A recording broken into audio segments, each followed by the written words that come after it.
Pemirsa, 1 November esok, pemerintah Arab Saudi membuka kembali kesempatan umroh bagi jemaah dari luar negaranya. Jemaah umroh Indonesia yang telah memenuhi kriteria dan syarat tengah bersiap untuk beribadah.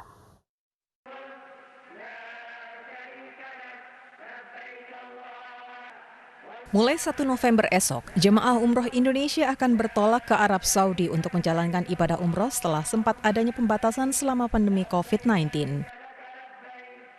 Jemaah yang akan umroh harus lolos tes PCR 3 hari sebelum keberangkatan dan mendapat surat pengantar dari klinik yang ditunjuk.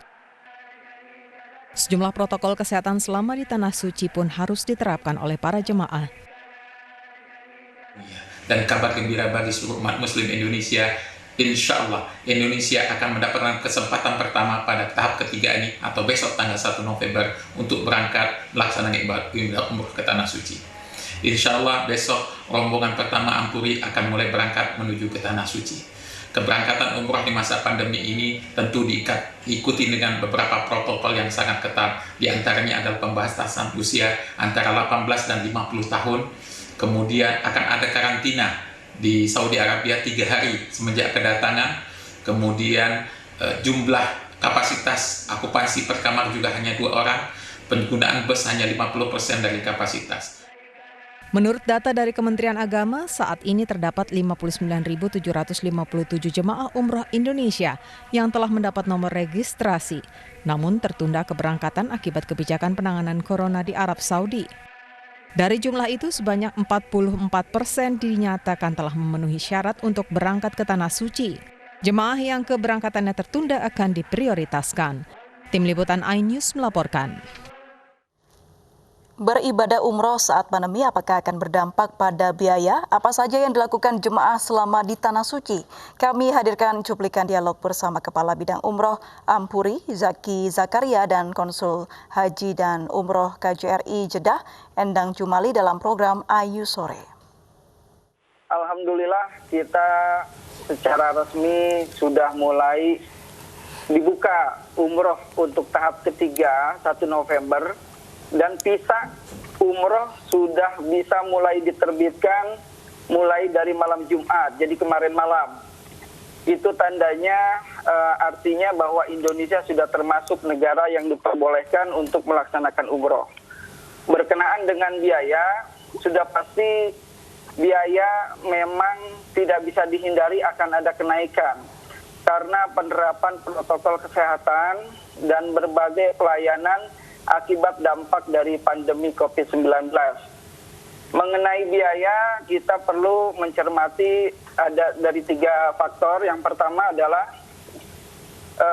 kita penyelenggara umroh haji di Indonesia. Mengenai biaya selalu merujuk kepada referensi harga yang dikeluarkan Kemenag.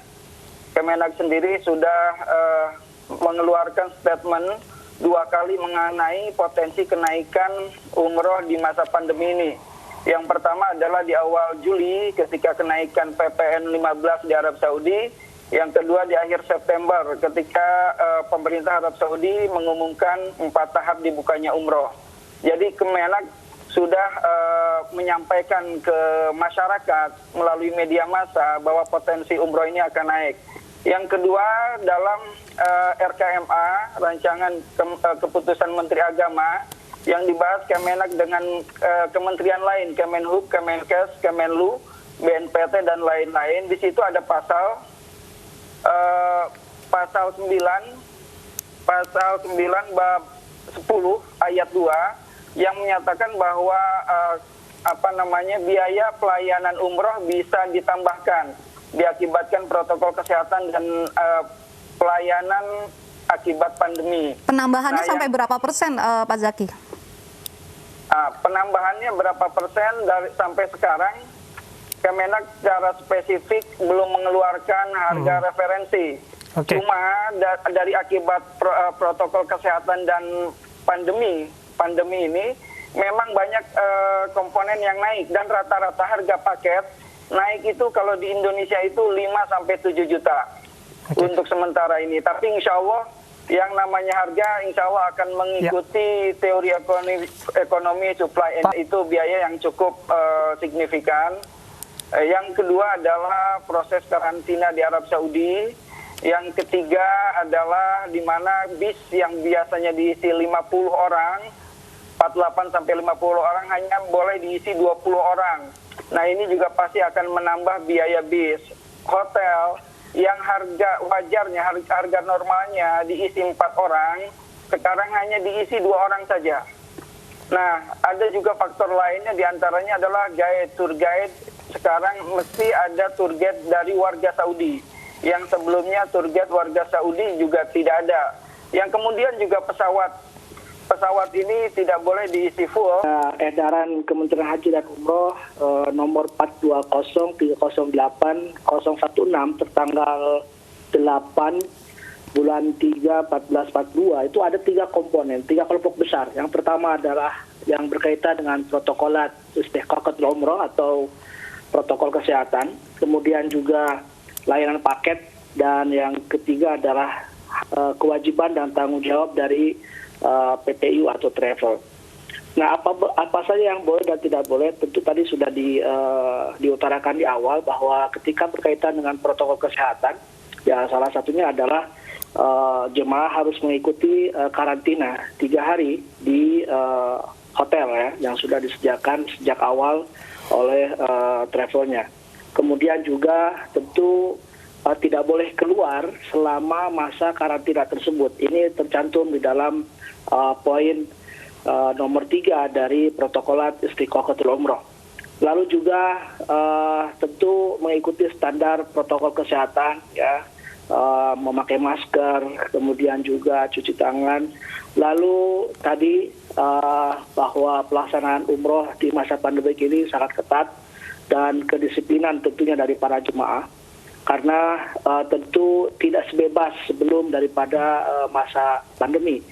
Dan secara pengalaman juga kami secara pribadi sudah memantau dan melakukan umroh bahwa pada saat pelaksanaan manasik, begitu jemaah akan terus dipantau oleh para muraqibin ya di dalam tawaf sendiri. Itu juga ada aturan-aturan tertentu di mana jemaah tidak boleh asal melakukan tawaf saja, dan tentu social distancing, yaitu jarak 2 meter itu terus dipantau oleh para pengawas di Masjidil Haram. Nah, hal-hal ini tentu berdampak pada kebiasaan-kebiasaan yang mungkin sebelum pandemi ini terasa bebas, tapi pada saat pandemi ada catatan-catatan. Pemirsa, pemerintah Arab Saudi sudah membuka kembali ibadah umroh dari negara lain. Namun ada 11 peraturan yang harus dipatuhi para jemaah.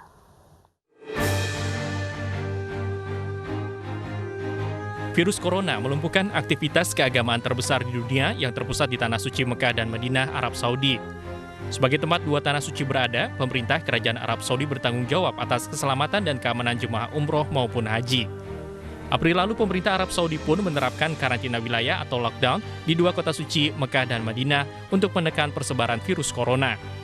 Selama penutupan, Arab Saudi juga terus mensterilisasi lokasi tawaf yang berdekatan dengan Ka'bah di Masjidil Haram. Kini pemerintah Arab Saudi mulai melonggarkan pelaksanaan ibadah umroh dari luar Saudi, termasuk dari Indonesia. Namun, ada beberapa peraturan yang harus dipatuhi jemaah yang akan umroh, di antaranya usia jemaah antara 18 sampai 50 tahun. Jemaah harus membuktikan bebas COVID-19 berdasarkan hasil swab. Harus mendaftar di aplikasi Itmarna jika ingin sholat di Masjidil Haram dan Masjid Nabawi. Menyiapkan tiket return sesuai jadwal. Melaksanakan karantina selama 3 hari dan memastikan seluruh transportasi dan akomodasi lengkap. Aturan lain, jemaah harus mematuhi protokol kesehatan sejak tiba hingga pulang.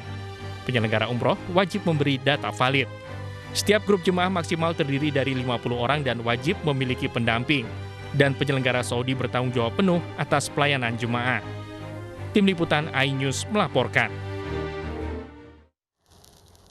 100 wisatawan di Jawa Barat dinyatakan reaktif usai rapid test.